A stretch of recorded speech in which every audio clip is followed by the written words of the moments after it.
Welcome back to our YouTube channel. ನಾವು ಇವತ್ತಿದ್ದೀವಿ, ನೀವು ಹಿಂದ್ಗಡೆ ನೋಡ್ತಾ ಇರ್ತೀರಾ, ಶ್ರೀ ರಾಘವೇಂದ್ರ ಸ್ವಾಮಿ ಅವ್ರ ಮಠದಲ್ಲಿದ್ದೀವಿ, ಮಂತ್ರಾಲಯದಲ್ಲಿ. ನಮ್ಮ ಜೊತೆಗೂ ಇನ್ನೊಬ್ರು ಹೊಸಬ್ರು ಸೇರ್ಕೊಂಡಿದ್ದಾರೆ ನೋಡಿ, ಕೂರ್ಗಿ ಹೇಳಿ. ಸೊ ನಾವು ಒಳಗಡೆ ಹೇಗಿದೆ ಅಂತ ನೋಡ್ಕೊಂಬಂದು ಹೇಳ್ತೀವಿ. ರಾಘವೇಂದ್ರ ಸ್ವಾಮಿಗಳು ವೆಂಕಟನಾಥರಾಗಿ ತಿಮ್ಮಣ್ಣ ಭಟ್ಟರು ಮತ್ತು ಗೋಪಿಕಾಂಬೆ ಎಂಬ ದಂಪತಿಗೆ 1595ರಲ್ಲಿ ಈಗಿನ ಭುವನಗಿರಿ ತಮಿಳುನಾಡಿನಲ್ಲಿ ಜನಿಸ್ತಾರೆ. ಸುಧೀಂದ್ರ ತೀರ್ಥರಲ್ಲಿ ಉನ್ನತ ವ್ಯಾಸಂಗ ಮಾಡುತ್ತಾ ಅಲ್ಲಿಯ ಮಕ್ಕಳಿಗೆ ಸಂಸ್ಕೃತ ಮತ್ತು ವೇದಗಳನ್ನು ಕಲಿಸ್ತಿರ್ತಾರೆ. ಶ್ರೀ ಸುಧೀಂದ್ರ ತೀರ್ಥರು ವೇದಾಂತ ಸಾಮ್ರಾಜ್ಯಕ್ಕೆ ಒಬ್ಬ ತಕ್ಕಂತಹ ಉತ್ತರಾಧಿಕಾರಿಯನ್ನು ಹುಡುಕ್ತಿರ್ಬೇಕಾದ್ರೆ ಅವರ ಕನಸಿನಲ್ಲಿ ಶ್ರೀ ಮೂಲರಾಮ ದೇವರೇ ಬಂದು ವೆಂಕಟನಾಥರನ್ನ ಶಿಷ್ಯರಾಗಿ ಸ್ವೀಕರಿಸುವಂತೆ ಹೇಳ್ತಾರೆ. ನಂತರ ಶ್ರೀ ಸುಧೀಂದ್ರ ತೀರ್ಥರು ಅವರ ಸನ್ಯಾಸಾಶ್ರಮವನ್ನು ನೀಡಿ ಶ್ರೀ ರಾಘವೇಂದ್ರ ತೀರ್ಥರೆಂದು ಅವರಿಗೆ ಮರುನಾಮಕರಣವನ್ನು ಮಾಡಿ ಪಟ್ಟಾಭಿಷೇಕವನ್ನು ಸಹ ನೆರವೇರಿಸುತ್ತಾರೆ.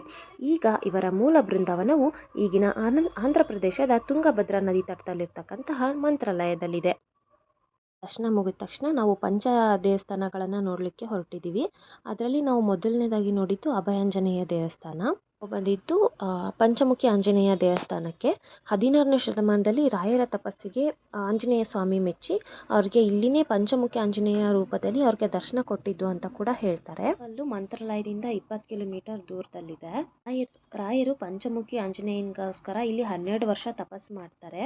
ಅನಂತರ ಆಂಜನೇಯನು ವರಾಹ, ಗರುಡ, ನರಸಿಂಹ, ಹಯಗ್ರೀವ ಮತ್ತು ಆಂಜನೇಯ ಸೇರ್ಕೊಂಡು 5 ಮುಖದೊಂದಿಗೆ ರಾಘವೇಂದ್ರ ಸ್ವಾಮಿಗೆ ಇಲ್ಲಿ ದರ್ಶನ ಕೊಟ್ಟಿದ್ರು ಅಂತ ಕೂಡ ಹೇಳ್ತಾರೆ.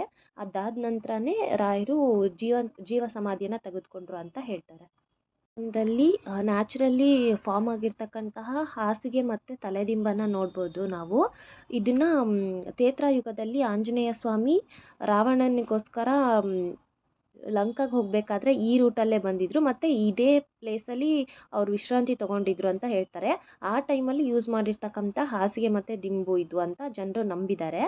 ಮತ್ತು ಇಲ್ಲಿನೇ ಪಂಚಮುಖಿ ಆಂಜನೇಯ ಸ್ವಾಮಿ ಯೂಸ್ ಮಾಡಿರ್ತಕ್ಕಂತಹ ಪಾದರಕ್ಷೆಗಳನ್ನು ಸಹ ನಾವು ನೋಡ್ಬೋದು.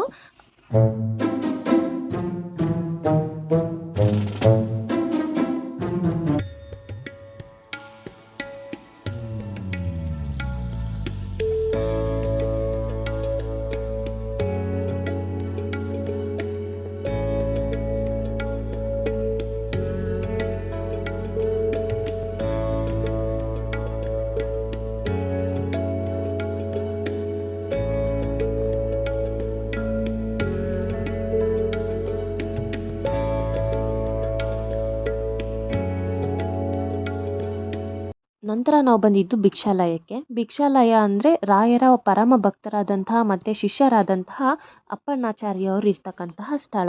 ಅಪ್ಪಣ್ಣಾಚಾರ್ಯವ್ರದ ಭಕ್ತಿ ಎಷ್ಟಿತ್ತಪ್ಪ ಅಂತ ಅಂದರೆ ಅವರ ಭಕ್ತಿಯನ್ನು ಮೆಚ್ಚಿ ರಾಯರೇ ಮಂತ್ರಾಲಯದಿಂದ ಈ ಸ್ಥಳಕ್ಕೆ ಬಂದಿದ್ರು ಅಂತ ಹೇಳ್ತಾರೆ.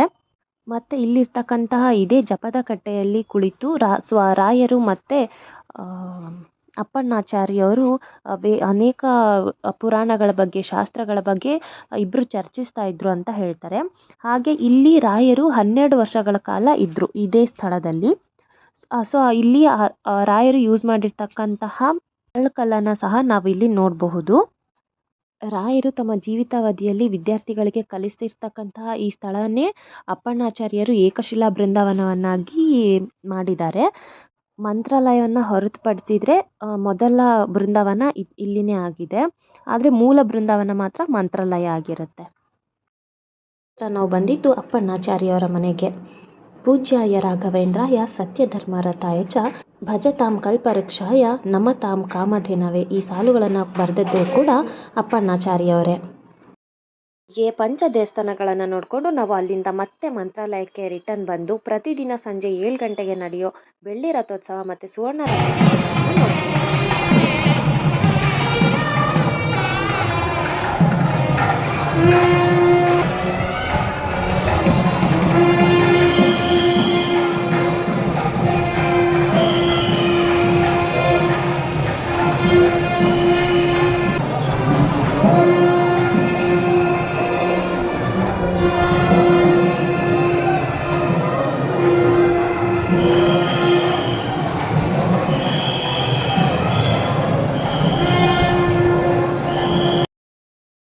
ಅದೆಲ್ಲ ನೋಡಿಕೊಂಡು ಮತ್ತೆ ಸಂಜೆ ಮೊಸರನ್ನ ಪ್ರಸಾದ ತಿಂದ್ಕೊಂಡು ನಾವು ಮನೆ ಕಡೆ ಹೊರಟ್ವಿ. ಹೀಗಿತ್ತು ನಮ್ಮ 1 ಡೇ ಮಿನಿ ವ್ಲಾಗ್. ನಿಮಗೆ ಇಷ್ಟ ಆಗಿದ್ರೆ ದಯವಿಟ್ಟು ಲೈಕ್ ಮಾಡಿ, ಶೇರ್ ಮಾಡಿ, ಕಮೆಂಟ್ ಮಾಡಿ.